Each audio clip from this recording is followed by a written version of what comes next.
الحمد لله وكفى وسلام على عباده الذين اصطفى اما بعد۔ معزز سامعین کرام، حاضرین مجلس، آج 1 جنوری 2025 ہے۔ پوری دنیا کے اندر اس وقت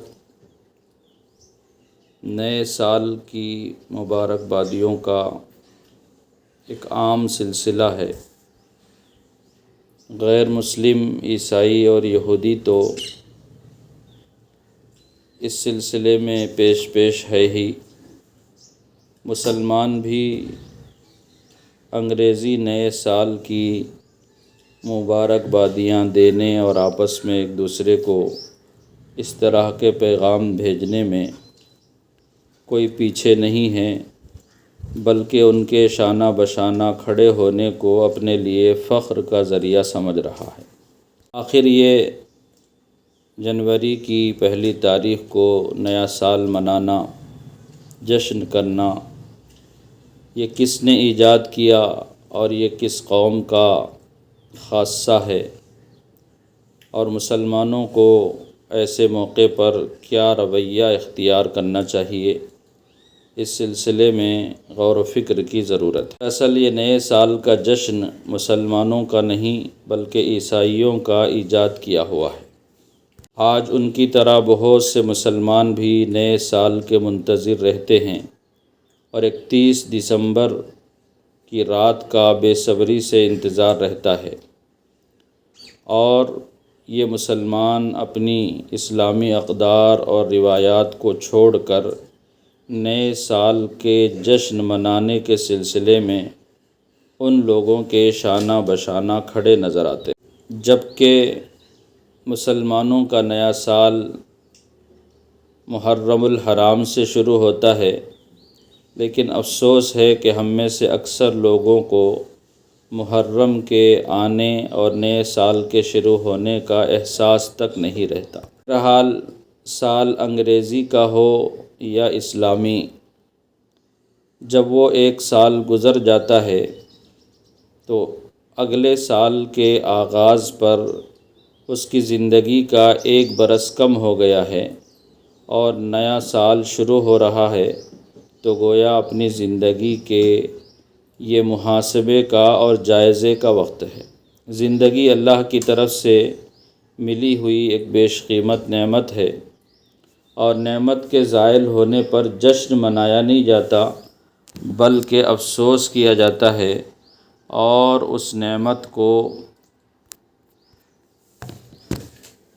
جو کھویا ہے اس کو دوبارہ پانے کی یا اسے اچھے طریقے پر آئندہ نقصان سے بچانے کی فکر میں آدمی کو لگ جانا چاہیے۔ گزرا ہوا سال تلخ تجربات، حسین یادوں، خوشگوار واقعات، غم اور الم کے حادثات چھوڑ کر رخصت ہوتا ہے، اور انسان کو زندگی کی ناپائیداری کا پیغام دے کر الوداع کہتا ہے۔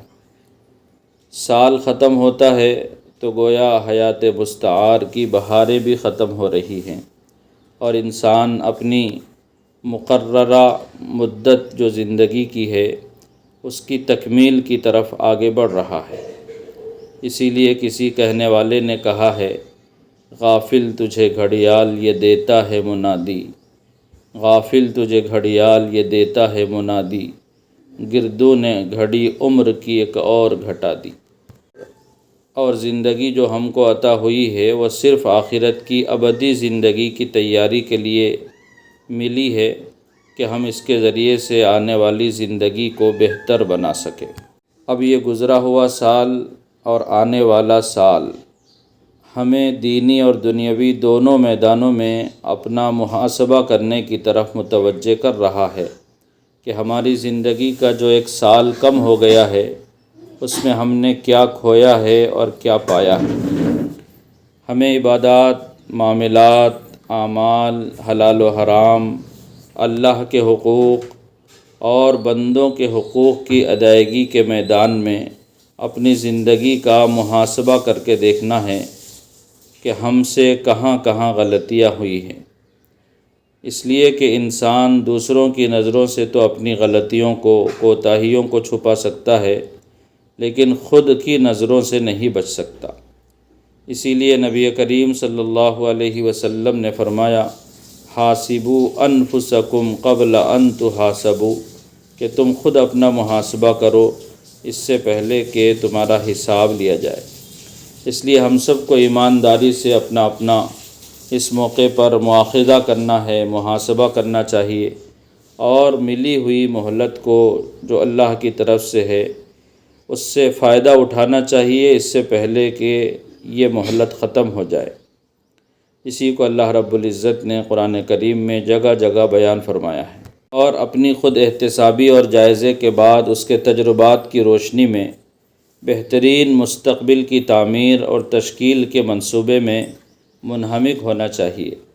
ہمیں دیکھنا چاہیے کہ گزشتہ سال میں ہماری کیا کمزوریاں رہی ہیں اور ان کو کس طرح دور کیا جا سکتا ہے، اور دور نہ صحیح تو کم سے کم اس کو کیسے کم کیا جا سکتا ہے۔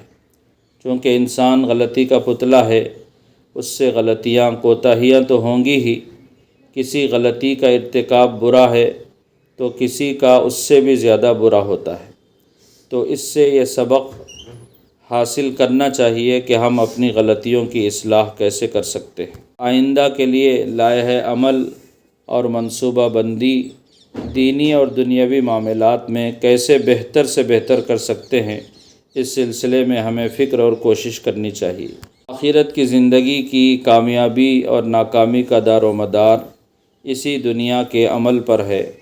وَأَن لَّيْسَ لِلْإِنسَانِ إِلَّا مَا سَعَىٰ وَأَنَّ سَعْيَهُ سَوْفَ يُرَىٰ ثُمَّ يُجْزَاهُ الْجَزَاءَ الْأَوْفَىٰ، کہ ہر انسان کے لیے صرف وہی ہے جس کی کوشش خود اس نے کی ہے، اور بے شک اس کی کوشش عنقریب دیکھی جائے گی اور پھر اسے پورا بدلہ دیا جائے گا۔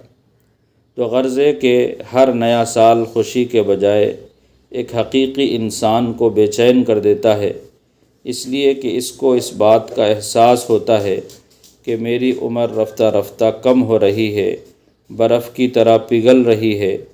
وہ کس بات پر خوشی منائے، بلکہ اس سے پہلے کہ زندگی کا سورج ہمیشہ کے لیے غروب ہو جائے، کچھ کر لینے کی تمنا اس کو بے قرار کر دیتی ہے کہ اس کے پاس وقت کم ہے اور کام زیادہ ہے۔ تو ہمارے لیے یہ نیا سال وقتی لذت کا یا خوشی منانے کا وقت نہیں ہے، بلکہ گزرتے ہوئے وقت کی قدر کرتے ہوئے آنے والے لمحات زندگی کو صحیح استعمال کرنے کے عزم اور ارادے کا یہ موقع ہے۔ اللہ سے دعا ہے کہ اللہ پاک ہمیں اور آپ کو وقت کی صحیح قدر کرنے کی توفیق عطا فرمائے، اور ہمارے لیے اس آنے والے سال کو دینی اور دنیاوی ہر اعتبار سے خیر و بھلائی کا ذریعہ فرمائے، اور ہمیں اس میں ایسے اعمال کی توفیق عطا فرمائے جس سے ہمارا رب راضی ہو کر ہمیں جنت الفردوس نصیب فرمائے۔ اللہ پاک ہم سب کو عمل کی توفیق عطا فرمائے۔ وآخر دعوانا ان الحمد للہ رب العالمین۔